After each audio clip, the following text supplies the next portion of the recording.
The billionaire leaned back on the velvet bar stool, a smirk tugging at his mouth as he spun his laptop toward her. "Translate it," he said, voice thick with sarcasm. "You solve this mess, I'll leave $1 million tip." His friends laughed, raising their glasses. Mira just stood there in her plain black uniform, her reflection trembling in the mirrored counter. Her fingers brushed the laptop's edge, a machine she once lived for, and something inside her shifted. The same code blinking on that screen was hers. It all started 3 months before. Mira Lark had always been the kind of person who spoke more through her work than through her words. At 26, she worked quietly in a sea of louder voices at Neuralink Systems, a company that sold intelligence to the world. Artificial, not human. She was a junior software engineer in a glass office where ideas mattered less than who said them first. Most nights, she stayed long after the others left. The hallways would hum with the soft whir of cooling fans and distant elevators. The only sound in her corner was the gentle rhythm of keys under her fingers. On her screen, lines of code pulsed like heartbeat signals, her private creation. She had been building something no one had asked for, an algorithm that allowed AI to read and respond to emotions, real human empathy through data patterns. Not just facial recognition, but emotion interpretation. She called it the E-layer, though no one knew that name but her. Every night, she fed it with test cases, her own voice recordings, small diary-like scripts she'd type and delete, whispering words into the mic like "I'm fine," just to see if the system could tell she wasn't. It learned fast. Sometimes too fast. It wasn't ambition that drove her. It was something smaller, quieter, the need to make machines understand the things people didn't. But the next morning, when the office filled with noise again, her creation was just another folder on a shared drive. Dylan, the lead developer, was the kind of man who carried confidence like a weapon. He never wrote much code, but he was loud, charming, and good at taking credit. Priya and Cole, her team seniors, followed his lead, speaking over her in meetings, turning her ideas into theirs with a few changed words. Still, Mira kept quiet. She had learned that silence was easier than confrontation, until one morning Ethan Cross himself walked into the lab. He was everything people whispered about. Tall, sharply dressed, and never smiling unless there was a camera nearby. His visit was rare. When he did come down from his private floor, everyone straightened up. "Show me where we are with Project Echo," he said. Cole hurried to open a presentation. Priya clicked through slides that Mira had built. Dylan stepped forward to explain the system, using her code, her design, her logic, as if it were his from the start. Mira sat in the corner, laptop closed, watching. Ethan's questions were fast and sharp. Dylan's answers were confident, rehearsed. When the demo ended, Ethan nodded once. "Good. Keep polishing the emotion response module. Investors want something that feels alive." Alive, Mira's word. The same word she'd written in her notebook weeks ago. After he left, Dylan slapped Cole on the back, laughing. "We nailed it. E-layer's our ticket upstairs." E-layer. He even used her term. That night, Mira went home with a knot in her chest. She told herself it didn't matter. She told herself maybe they deserved it. They'd been here longer. But it wasn't about credit anymore. It was about watching something human be stolen and turned cold. 2 days later, she found the code under Dylan's account. Her algorithm, copied, renamed, and stripped of her notes. She confronted him quietly in the break room. "Dylan, you can't..." He cut her off with a smirk. "Can't what? Write good code? You're lucky to even be on this project. I built that empathy layer. You renamed my files." He leaned closer, voice low. "You think Ethan cares who wrote it? He wants results, not sob stories. Learn how this place works, Mira." When she didn't back down, he gave her that condescending smile again, the kind people use before they destroy you. That afternoon, she got a message from HR, meeting at 3 p.m. She didn't know yet that her name was already on a report. The HR office was a white box with soft music playing low, like an apology before the blow. A woman named Sandra sat across the table, polite and distant. Dylan and Priya were already there. Cole sat in the corner, avoiding her eyes. Sandra spoke first. "Mira, we've received some serious concerns regarding your access to the Echo repository." Mira blinked. "Concerns?" Priya leaned forward. "You deleted testing data, Mira. You've been tampering with shared code." That's not true. Cole shifted in his seat but stayed silent. Sandra tapped her tablet. We have logs showing unauthorized edits from your account. Mira's heart raced. Because I built that module. I stayed late every night too. Late nights without permission, Dylan interrupted smoothly. And she copied parts of our new code into her personal folder. That's a violation of security policy. Mira looked at him, disbelief washing over her. You know that's a lie, he only shrugged. I know you're emotional right now, but we can't risk leaks. Her throat tightened. She looked to Sandra, hoping she'd see the truth in her eyes. Please, just check the original timestamps. You'll see my name. Sandra exhaled slowly, tired already. The decision's already been made. It felt like the air left the room. Mira Lark, Sandra said, sliding a paper across the desk. You're terminated effective immediately. Security will escort you out. Dylan stood, feigning sympathy. I told you not to mess with the mainframe, kid. You should have listened. The guards arrived. Mira's ID card was taken, her computer locked. She tried to speak, to explain, but her voice felt small in the sterile hallway. People glanced as she passed, whispering. She walked out of the building holding a small box, a coffee mug, a notebook, and the headphones she'd used every night. The sun outside was too bright, too warm for how cold she felt. Her phone buzzed once with a message from her bank. Final paycheck deposited. And that was it. At the corner of the street, she turned back one last time. Through the glass, she could still see the glow of screens. People moving on as if she'd never existed. Her project, her idea, her nights, gone. But as she stood there, watching, something inside her refused to break. Not pride exactly, more like quiet defiance. Because she knew what they didn't. The E-layer would never truly work without her final key. The empathy layer wasn't just a piece of code. It was her, and someday she knew they'd realize what they destroyed. 3 months passed, and the name Neuralink Systems no longer carried the pride it once did. The glass towers that reflected the morning sun now felt hollow, like a monument built on lies. Inside those walls, tension replaced celebration. The boardroom that used to echo with ambition now held whispered blame. The company's grand creation, Project Echo, had failed before the world. At the Global Tech Expo, Ethan Cross had stood under bright lights, smiling before cameras, confident that his company was about to change history. Reporters filled the room, investors lined the front row, and the stage shimmered with promise. But when the moment came, when the AI was asked to interpret a simple human gesture, everything went wrong. The machine froze. The lights flickered. Its synthetic voice cracked in front of thousands watching live. What was supposed to sound human came out cold, unfeeling, almost cruel. The hall went silent, and within minutes the demo collapsed into chaos. Screens turned black. The audience murmured. Ethan's confidence shattered in the space of a breath. By the next morning, headlines around the world told the story for him. Neuralink's failure wipes out billions. Billionaires. Emotion AI misfires live. Investors lose faith in Ethan Cross. The same people who once called him a visionary now mocked him as careless and arrogant. Inside the company, panic spread like fire. Meetings stretched for hours. Fingers pointed in every direction. Dylan and Priya blamed faulty integration. Cole claimed last-minute system updates caused it. No one took responsibility. The truth was buried beneath fear and excuses. Ethan didn't shout. He didn't even argue. He only watched the chaos unfold from his corner office. The city glittering cold beyond the glass. His silence was heavier than anger. When Dylan stammered about minor glitches, Ethan simply turned away, muttering that a minor glitch couldn't humiliate an empire. Then he left. That night, the city was wet with rain. Ethan found himself on the rooftop of the Glass Veil, a quiet bar he visited when the world became too loud. The place overlooked the skyline, its walls made of glass that blurred the city lights into soft streaks of gold and blue.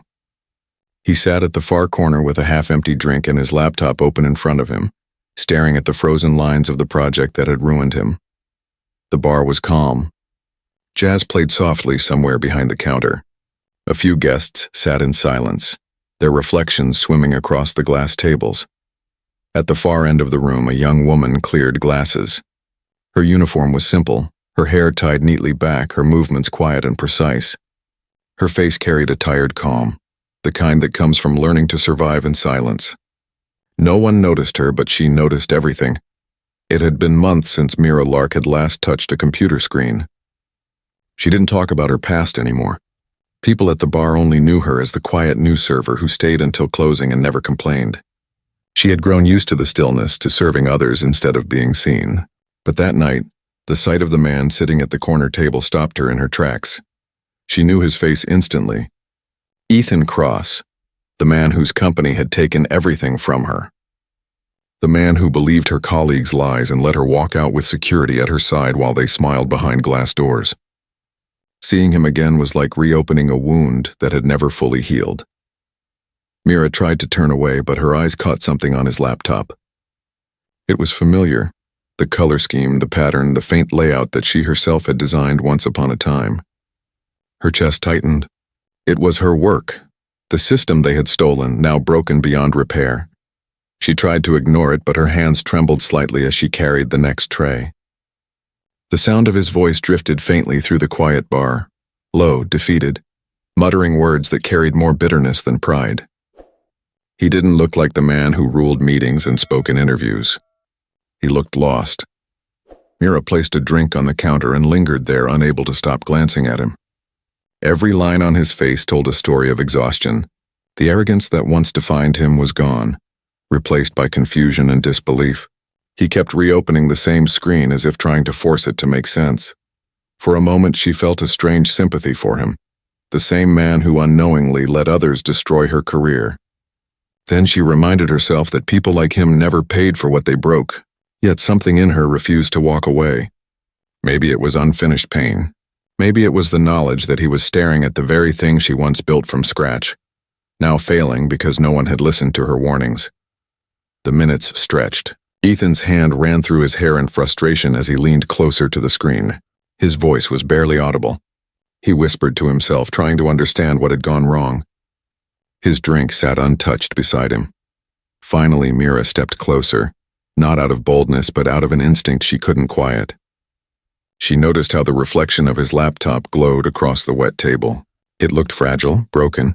Her eyes traced the familiar layout, the design she had once poured herself into, now twisted by people who never understood it. Ethan didn't see her approach. His focus stayed on the laptop. For him, the world had narrowed to one unsolvable problem, the reason for his public humiliation, his company's downfall, and his sleepless nights. Mira stood silently beside his table for a moment, studying the lines on his tired face, the small twitch of frustration in his jaw. He looked nothing like the man she once saw walking through glass corridors with cameras following behind him. He looked human, flawed, almost fragile. Something inside her shifted. Not forgiveness, not pity, just quiet realization. She wasn't afraid of him anymore. When she turned to leave, he looked up suddenly, catching her in the reflection. His eyes met hers, tired but still sharp. He frowned faintly, noticing the way she had been watching the screen. He gestured toward it with a bitter smirk, the same kind that used to make boardrooms fall silent. "You know what this is?" His tone was half mocking, half exhausted. Mira didn't answer. He gave a dry, humorless laugh and leaned back in his chair. "It doesn't matter. Nobody can fix it." He stared at the screen one last time, the rain reflected in his eyes. Then, with a quiet, hollow kind of arrogance that came from defeat, he muttered, "Translate it and I'll leave $1,000,000 tip." The words lingered in the air, sharp against the soft hum of the music. Mira stood still, her pulse heavy in her chest. She didn't move, didn't speak. The same line that once would have humiliated her now sounded empty. Not cruel, just tired. As she turned away, her reflection in the glass caught the faint glow of his laptop screen. Behind that glow, hidden and forgotten, was a part of her, the one they tried to erase. The city outside was still soaked in rain, but for the first time in months, something inside her stirred. A spark of the woman who once dreamed in code and light, who built something beautiful before it was stolen. And while Ethan sat lost in his own ruin, Mira walked back toward the counter, the faint sound of jazz following her steps. Somewhere deep down she knew the story wasn't over yet. The man who had dismissed her without a second thought was now sitting in front of her creation, begging for a solution he didn't understand. And soon he was going to see what quiet brilliance looked like when it refused to stay buried. The night stretched on. The rain softened. And between two strangers sharing the same storm, fate quietly began to turn. When Mira finally moved, it was with the same calm she had carried through every storm. She reached for the laptop, her fingers steady despite the ache that had lived in her chest for months.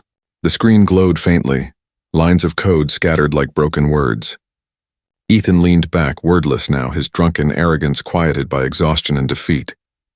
He didn't know what she was doing, and for the first time, he didn't interrupt. Mira's eyes followed the patterns that had once been her language. The quiet sentences she had written in the solitude of her small cubicle long after everyone else had gone home. It was strange seeing them again, changed and twisted, stripped of their meaning by others' hands. But beneath the surface, she still recognized her rhythm, her empathy. She began to work, her thoughts running clear and slow. The world around her faded, the laughter, the music, the sound of ice clinking in glasses. It became just her and the faint hum of the machine. Every movement felt like an act of quiet reclamation. The keys responded to her like an old friend remembering her touch. She wasn't fixing someone else's mistake. She was restoring what had once been stolen. And as the lines began to align again, as the logic returned to harmony, the system came alive in a way that even Ethan had never seen. The projection on his screen flickered, a test module running perfectly for the first time in months. When she stopped, there was no triumph on her face. No smile, no glance of victory. Just a quiet stillness, the kind that comes after long pain finally finds its end. She closed the laptop softly and turned to leave. Ethan didn't speak, and she didn't wait for him to. She simply walked away through the soft rain, her steps light but certain, disappearing into the night like someone who had already said everything worth saying. Ethan sat there frozen. The faint blue light of the laptop reflected against the empty glass beside him. He opened it again, half expecting to find nothing. But the system was running, flawless, fluid, breathing almost like it understood him. And then he saw it. A small mark on the bottom line of code, a simple identifier he hadn't noticed before. Mail 01. It hit him like a jolt. Mira Lark. Hours later, back in his penthouse, Ethan couldn't sleep. The code kept running in the background, its success mocking the arrogance that had blinded him. He searched the company archives, his fingers shaking slightly as he pulled up the internal reports from months ago. There she was, a quiet junior engineer terminated under false accusations. He scrolled through old messages, old meeting summaries. The truth unraveled line by line. She had written everything. She had built the foundation of the emotional layer that defined Project Echo, the one that had made the AI capable of understanding human tone, empathy, and nuance. And they had stripped it from her, then blamed her when it failed. He leaned back, staring at the ceiling as dawn crept into the room. It wasn't just guilt that settled on him. It was shame, the kind that burns deeper because it can't be undone. For all his brilliance, for all his success, he had never recognized the quiet genius who had worked beneath him. The woman he had mocked had just saved the company he built. By morning, the city began to move again, unaware that one man at the top of its skyline had spent the entire night staring at the truth. Ethan went back to the office before anyone arrived. The building was silent, the polished floors reflecting the pale sunrise. He walked through the empty halls, memories flashing in fragments. Her sitting quietly in meetings, barely speaking as others took credit for her work. The way HR had nodded along when lies were told. His own careless signature on her termination letter. He reached his office and opened the company's main database. There, under the section for Project Echo, he deleted the false names from the credits and replaced them with one. Lead architect, Mira Lark. He didn't stop there. He wrote a statement for the company website, simple and factual, acknowledging that the emotional intelligence framework of Echo was designed by Mira Lark, a former employee wrongfully dismissed. He didn't embellish or dramatize. He didn't make himself a hero. He simply told the truth. When the press release went out, the reaction was immediate. News channels picked it up. Social media exploded and Mira's name spread through headlines she never expected to see. But while the world was waking to her story, Mira was still at work at the rooftop bar. She didn't know about the statement yet. She moved through the morning shift as always, polite, quiet, unnoticed. It wasn't until her coworker pointed at the small TV above the counter that she looked up and saw her name scrolling across the screen. The reporter's voice carried through the air. The story of a young engineer whose code had saved Neurolinks after she'd been fired under false claims. Her breath caught, the tray in her hand trembling slightly. Around her, people turned to look. She didn't say anything, just stood there listening, her expression unreadable. On the screen, they showed Ethan's statement, his voice low and careful as he admitted the truth. She felt no joy, no bitterness, only stillness. The kind that comes when the world finally speaks the words you stopped waiting to hear. When her shift ended, she walked home through the rain. The city seemed softer that evening, less harsh than before. In her small apartment, she sat by the window with a cup of tea, watching droplets slide down the glass. She thought about everything that had happened, the silence, the betrayal, the humiliation, and now this quiet vindication. It wasn't victory. It was something deeper. Freedom. At Neurolinks, the systems kept running smoother than ever. Her work, her empathy, had become the pulse of the company again. And Ethan, somewhere in his tall office, knew he owed that piece to her. He never reached out personally. He didn't send flowers or calls or letters. He knew she didn't need them. What she needed was acknowledgement, and that at least she now had. Mira stayed by the window until the city lights blurred into gold. For the first time in months, she felt light inside her chest. Not because the world had finally noticed, but because she no longer carried its silence alone. The truth had found its way out, steady and simple, just like her. And as the rain continued to fall, she whispered a quiet thank you to no one in particular. To the storm, to the code, to the small part of her that never stopped believing her work mattered. Outside, the skyline glowed with the sign of Neurolinks shining faintly through the mist. And somewhere in that light, though neither of them would ever say it aloud, the world had finally learned what quiet brilliance looked like when it refused to stay buried. Mira stood by the window, the city lights trembling across the glass, her reflection soft in the rain. The world finally spoke her name, but she no longer needed it to. What she built had outlived the lies, and truth had found its own way home. Now tell me, how would you feel if the world only noticed you after it was too late? Would you forgive, or simply walk away like Mira did? Her silence changed everything. No revenge, no noise, just quiet power.